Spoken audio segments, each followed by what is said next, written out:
दिवसाची सुरुवात येशूबरोबर. आपण अनेक खेळाडूंची उदाहरणं बघतो किंवा अनेक प्रसिद्ध व्यक्तींची उदाहरणं बघतो. जे प्रसिद्ध अभिनेते होऊन गेले त्यांची उदाहरणं बघतो की त्यांच्या जीवनामध्ये असा वेळ आला की त्यांना असं वाटलं की आपण मधूनच सोडून जावं, आपण प्रयत्न करून सोडून जावं. काही वेळा आपलं ज्या ठिकाण ते ठिकाण सोडून ते आपल्या गावी परत जायला निघालेले आणि मध्येच काहीतरी झालं, ते परत आले. प्रयत्न केला त्यांनी आणि ते यशस्वी झाले.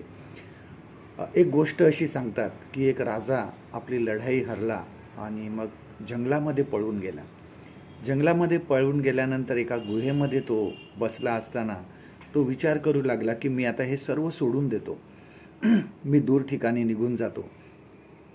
आणि असं विचार करत असताना त्यांनी सहज वर बघितलं, एक कोळी स्पायडर तो आपलं जाळं विणत होता आणि तो वरच्या टोकाला ती जाळं विणण्याचा प्रयत्न करत होता. पण थोडंसं झालं की तो खाली पडायचा, ते राहत नव्हतं. आणि त्यांनी अनेक प्रयत्न केले आणि हळूहळू त्यांनी ते जाळं विणून घेतलं. आणि राजा त्याच्याकडे बघत असताना राजाने विचार केला, जर हा कोळी जर एवढा प्रयत्न करतो, मध्येच सोडून देत नाही त्याचे प्रयत्न, तर मी का सोडावे. आणि मग तो राजा परत गेला. त्यांनी माणसं गोळा केली, त्याचं सैन्य जमवलं आणि मग तो लढाई परत जिंकला आणि त्यांनी त्याचं राज्य मिळवलं. आपल्या जीवनामध्ये सुद्धा बऱ्याच वेळेस असे प्रसंग येतात की आम्हाला वाटतं की आता बस झालं, आम्ही आता हे प्रयत्न सोडून दिले पाहिजे. परंतु लक्षात ठेवा की ज्यावेळेस आपण कार्य करीत असतो, अपयश असतं, त्यावेळेस तुमचे ध्येय असू द्या की देवाकडे लक्ष ठेवा.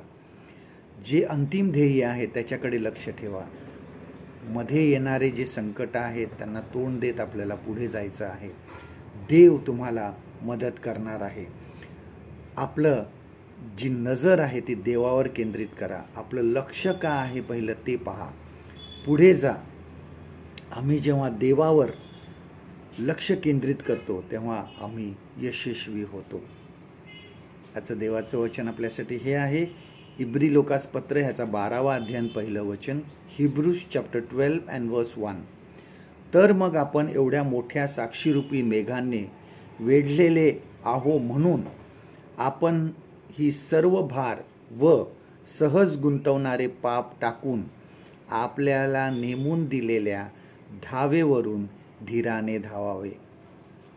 परमेश्वर करू आजचा दिवस तुमचा आशीर्वादित करू.